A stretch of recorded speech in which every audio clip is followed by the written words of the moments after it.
Assalamualaikum warahmatullahi wabarakatuh. Perkenalkan, nama saya Fathur Rahman Maulana Akbar. Saya di sini akan mempresentasikan kebudayaan layangan di Kalbar. Pertama-tama saya akan menjelaskan apa itu layangan. Layangan merupakan permainan yang dimainkan oleh nenek moyang kita dahulu hingga sekarang. Siapa sih yang nggak kenal dengan layangan? Layangan itu kerap dimainkan oleh khalayak tua hingga muda. Nah, namun layangan ini bisa berdampak positif maupun negatif ya. Dampak negatifnya itu ya seperti ya kalau misalnya kalian bermain di daerah pemukiman, ya itu bisa menyebabkan terganggunya para pejalan kaki ataupun kendaraan untuk melewati jalan, karena terkadang itu benangnya itu bisa menghalangi para pengendara. Tapi namun permainan ini dari generasi ke generasi ini ada beberapa bagian yang memang kerap mulai memudar permainan ini. Tapi kalau di Kalbar ini beda cerita lagi. Di Kalbar ini sangat banyak banget.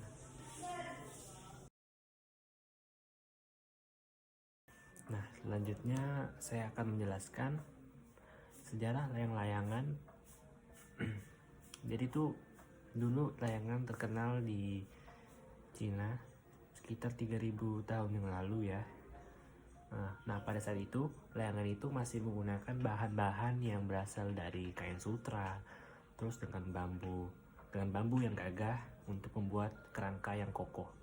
Nah, jadi tuh dulu tuh layangan itu nggak seperti sekarang ya. Dulu tuh pakai persegi panjang gini, datar doang gitu, datar. Nah, habis itu tuh setelah kemunculan itu, layangan ini bermigrasi ke berbagai dunia. Nah, di Indonesia itu ditemukan pertama kali layangan itu di Pulau Muna, terus Sulawesi Tenggara. Nah, pada saat itu layangan tuh masih menggunakan daun gadung yang kuat dan yang dirajut sehingga membentuk layang-layangan.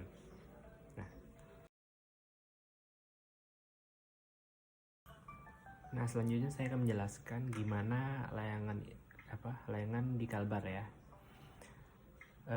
Khususnya ya di Pontianak ya, karena saya tinggal di sini. Jadi itu ya, jika kalian sore-sore gitu pada pukul jam 4 atau 3, 5 gitu, jika kalian menghadap ke atas, maka kalian akan menemukan benda yang terbangan di langit. Ya, tentu saja bukan lain, itu adalah layangan.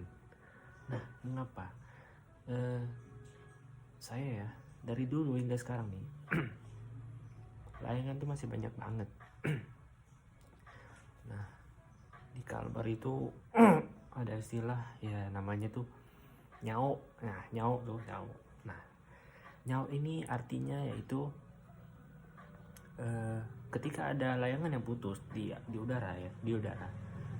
Nah, kita itu nyau tuh ya, kita memungut layangan yang putus itu di udara. Memungutnya pakai layangan juga. Jadi itu bukan mengungut di tanah gitu, tapi itu dengan cara mengulurkan layangan tersebut, terus memperkirakan di mana jatuhnya. Jadi tinggal di arah-arahin biar dapat layangannya. Nah, pas udah dapat layangannya tuh, nah itulah dia nyau itu seperti memungut layangan. Nah, ada satu lagi kata namanya itu betimpa. Nah, betimpa layangan nih kayak gini ya. Jika ada layangan nih dengan layangan yang satu lagi, nah mereka ini kayak saling adu gitu. Tapi ini jadi bagian adu ini bukan dari layangan tersebut, namun benang yang kuat, maka itulah yang bertahan. Yang gak kuat pastinya akan putus.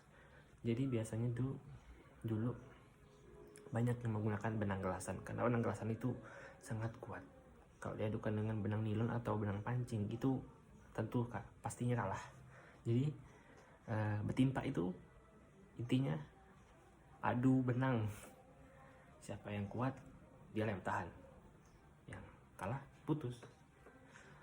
Nah, dari yang saya dapatkan itu dari teman saya aja begitu, ada kata istilah nyau, ada betimpa, ya begitulah. Dan ada juga ya gelondongan buat tempat naruh benang biar nggak kusut. Jadi ada tempat wadah buat benang, kusut gulung. Nah itu ada yang namanya gelondongan. Terus ada juga namanya gerenda tuh untuk ya sama, tapi ini dia kalau gerenda nih kayak alat gitu kan, kita tinggal mutar doang. Gelondongan itu otomatis ya kita tinggal ulurkan gini, nanti dia otomatis kayak tergulung sendiri, jadi kita tidak perlu gini capek kan. Kalau kayak gerenda itu laju, kita tidak capek ya, begitulah. Nah selanjutnya saya akan menjelaskan esensi bermain layang-layang. Nah pada umumnya ya masyarakat Kalbar itu bermainnya tuh di lapangan ya, tentu saja di lapangan, tapi ya nggak semua tempat memiliki lapangan atau gang gitu ya, terkadang ada juga kayak para pemain yang masih memainkannya bukan di tempat seperti tempat yang luas, tidak. Kadang masih ada juga yang main di dekat rumahnya ya, walaupun ya kalau di dekat pemukiman warga itu sangatlah berbahaya karena itu bisa mengganggu aktivitas para pengendara ataupun ya bisa mengganggu area listrik ya kalau nyangkut ya, bahaya juga sih. Jadi sebenarnya sangat dianjurkan untuk bermain di lapangan. Nah di Kalbar tuh ya begitulah masih banyak yang ada main di jalanan gitu, takutnya mengganggu aktivitas kendaraan jadi sangat sayangkan ya. Tapi alangkah baiknya jika main di tempat yang luas seperti lapangan, sawah. Nah begitulah. Pada umumnya ini layangan ini dimainkan pada saat angin kencang. Jadi kalau nggak ada angin kencang agak sedikit lebih susah ya, bukan nggak bisa terbang, tapi itu agak sedikit lebih susah untuk menaikkannya karena nggak ada hembusan angin itu. Jadi kadang para pemain layangan itu nunggu angin kayak berhembus barulah tarik baru terbang gitu. Selanjutnya saya akan menjelaskan bagaimana caranya membuat layangan. Nah pertama-tama siapkan alat dan bahan ya. Bisa kalian siapkan pertama ya kertas minyak untuk layar. Nah terus ada bambu yang kuat ya, tapi yang udah diasah gitu. Terus ada gunting, ada benang untuk memperkuat kerangka ya. Jadi kalau ada lem kertas juga. Nah setelah itu pertama-tama kalian buatlah kerangka ya dengan bambu itu. Terus biar kerangkanya nggak lepas, ikat dengan benang jahit. Jadi pas sudah diikat, kertas itu samakan dengan kerangka tersebut yang udah dibuat. Nah jadi pas udah dibentuk gitu ya, lemlah kertas tersebut agar tidak keluar, agar bisa menempel dan kuat ya. Nah terus setelah dilem, habis itu buatlah 2 titik lubang pada tengah-tengah layang tersebut untuk membuat untuk membuat suatu ikatan. Nah benang itu ke bawah. Nah setelah diikat ke bawah gunanya benang tadi tuh yang pola tersebut itu tuh supaya bisa tempat kita untuk menerbangkan layangan. Ngerti kan? Nah habis itu setelah buat tersebut kalian bisa menambahkan corak atau logo ya, atau gambar kesukaan kalian pada layangan tersebut ya. Bisa ditambahkan dengan cat ya, cat. Bisa juga dengan ya bahan cairan yang lain pun juga bisa, serah kalian. Tapi nggak cuman kertas minyak ya layangan itu, bisa juga kertas koran, bisa juga kantong plastik. Bahkan saya sendiri dulu pernah buat ya kantong plastik. Wah itu pas hujan-hujan itu masih bertahan loh, nggak ada turun-turunnya, kecuali pas udah angin lebat baru turun ya.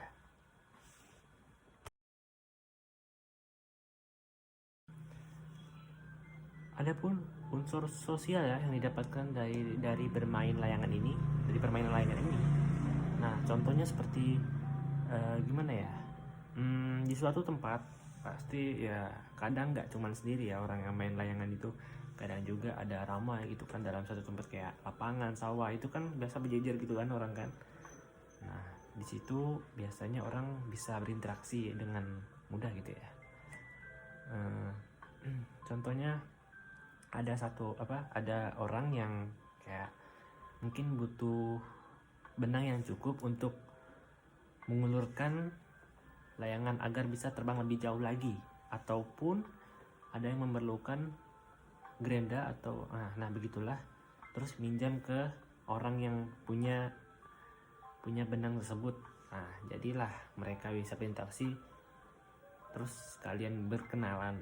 Nah begitulah unsur sosialnya, mereka berinteraksi saling membantu ya. Jadi itu nggak cuman diam-diam aja, kadang sambil cerita juga bisa, sambil layangan sambil basa-basi ya, cerita-cerita bisa itu. Sore-sore itu sangat mengasyikan. Adapun unsur ekonomi yang terdapat di layangan ini, jadi yang didapatnya itu dari ketika Anda membuat layangan itu tergantung dari modal kalian sendiri. Jika kalian kertas minyak itu beli sendiri itu, nah hitunglah ya berapa. Terus lem kertas kalian nggak punya, mungkin 2000-an lah ya, 2000-an. Terus bambu itu biasanya itu beli sapu lidi kisaran 5.000-an ya, sapu lidi nanti dipotong-potong biar kuat. Terus ada benang jahit, nah itu 2000-an, paling nggak sampai 5.000-an deh modal ya. Nah itu tergantung sesuai pemakaian. Nah ada juga layangan yang dijual. Nah layangan dijual ini nggak cuman yang kecil, nggak cuman yang sedang, itu ada dari kecil, sedang, besar, makin besar. Jadi kisaran dari 2.000, 4.000, 6.000, pokoknya sampai 10.000. Nah itu pokoknya yang paling besar itu makin mahal. Tempat saya sih biasanya ya 4.000, 2.000 gitu. Saya belum pernah beli yang besar, tapi saya biasanya sering lihat orang bawa yang besar terus bertanya ini harganya berapa. Ada 10.000, ada 14.000, 30 gitu ya. Tergantung motifnya juga sih. Terus model dengan kekuatan layangannya itu kan. Biasa ada yang kokoh, biasa ada yang enggak, biasa ada yang datar, biasa ada yang agak cembung gitu. Itu tuh kalau cembung itu makin mudah terbang ke atas itu. Ya, sekian, terima kasih presentasi dari saya. Assalamualaikum warahmatullahi wabarakatuh.